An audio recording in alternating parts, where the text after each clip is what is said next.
میرے نبی دنیا سے جا رہے ہیں، دنیا سے جانے کا وقت ہے، 12 ربیع الاول ہے، پیر کا دن ہے، 7 جون ہے، 11 ہجری 633 عیسوی۔ جبریل نے آ کے صبح صبح آپ نے ساری بیگمات کو بلایا، رخصت فرمایا ملاقات کی، بیٹے کو بلایا، کان میں کہا میں جا رہا ہوں، وہ رونے لگی، رو نہیں، سب سے پہلے تیری میری ملاقات ہو گئی۔ 6 ماہ بعد بیٹی بھی پہنچ گئی باپ کے پاس۔ پھر داماد کو بلایا، ان کو ان کا سر اپنی گود میں رکھا، کمر پہ ہاتھ پھیرا، دعا دی، رخصت فرمایا۔ آخر میں اپنی آنکھوں کی ٹھنڈک کو بلایا، کون؟ حسن اور حسین، کہ میری آنکھوں کی ٹھنڈک حسن اور حسین، میرے جنت کے پھول حسن اور حسین۔ یوں لیا، حسن کو یہاں سے لیتے تھے، حسین کو یہاں، حسن کو ادھر اٹھاتے تھے، حسین کو ادھر اٹھاتے تھے۔ حسن سر سے لے کر کمر تک پورے اپنے نانا کے مشابہ تھے، کمر سے پاؤں تک اپنے باپ کے مشابہ تھے۔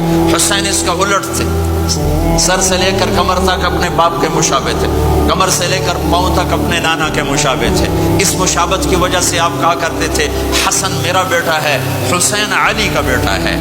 آخر میں ان کو بلا کر یوں لیا، اور ساتھ ہی آنسو ٹپ ٹپ ٹپ ٹپ ٹپ ٹپ۔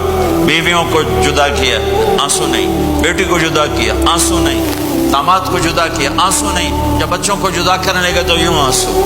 ایک کو زہر میں تڑپتے دیکھا، ایک کا کٹا سر نیزے پہ چڑھتے دیکھا تو آنسو رک نہیں سکے، دعا نہیں کی، ہاتھ نہیں اٹھائے، اللہ کی تقدیر کے سپرد کر دیا، اولاد کو ذبح ہونے کے لیے تیار کر دیا کہ کل میری امت اولاد کے پیچھے جھوٹ نہ بولے، رشوت نہ لے، حرام کاروبار نہ چلائے، دھوکہ نہ دے، فراڈ نہ کرے، بچوں کو کہاں سے کھلائیں، بچوں کو کہاں سے پلائیں، کہ یہ میرا حسین کا سر کٹ کے نیزے پر چڑھا ہوا ہے۔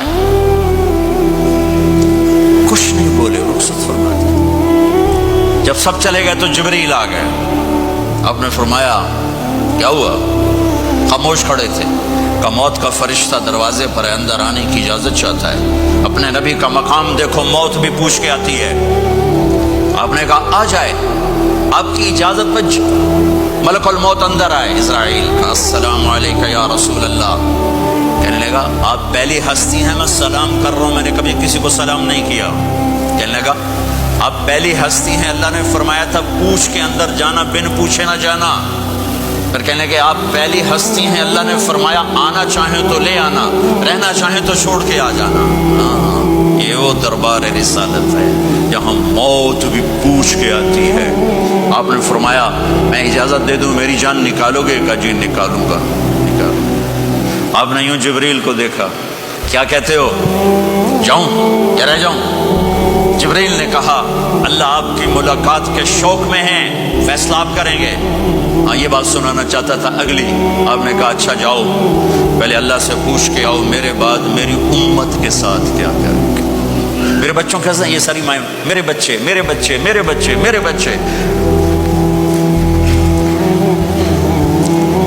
میرے نبی کو تو پتا تھا کہ یہ تڑپ تڑپ کے ایک زہر میں جائے گا اور ایک کا سر کٹ کے نیزے پہ چڑھے گا، کیوں نہیں ان کے لیے ہاتھ اٹھائے؟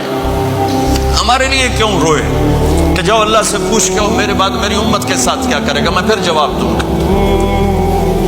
جبریل واپس گئے، موت کا فرشتہ کھڑا ہوا ہے، جواب آیا یا رسول اللہ آپ کا رب کہہ رہے ہیں آپ کی امت کو تنہا نہیں چھوڑوں گا۔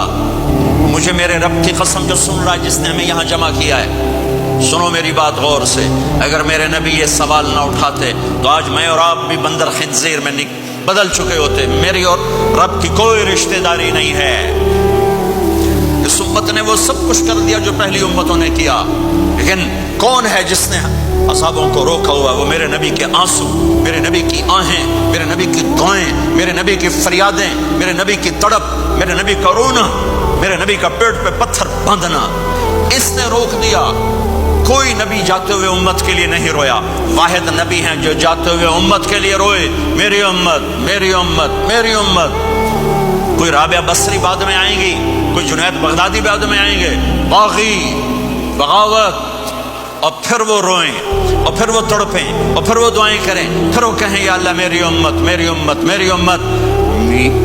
ہائے ہائے، اور جب اجازت دیتی ملک الموت کو کہ جاؤ اللہ کی تقدیر کو پورا کرو، تو پھر بھی امت کو سبق دیا، اے میری امت الصلاۃ وما ملکت ایمانکم، ایک نماز نہ چھوڑنا، ایک میری امت کے کمزور لوگوں پہ رحم کرنا، نماز نہ چھوڑنا، کمزوروں پہ رحم کرنا، نماز نہ چھوڑنا، کمزوروں پہ رحم کرنا۔ کتنی امت نمازی ہے، کتنے ہیں جو اپنے دولت اللہ دے دے تو اللہ کو یاد رکھتے ہیں اور کمزور کے ساتھ انسانیت والا سلوک کرتے ہیں، چاہتے ہوئے امت کو یاد کیا۔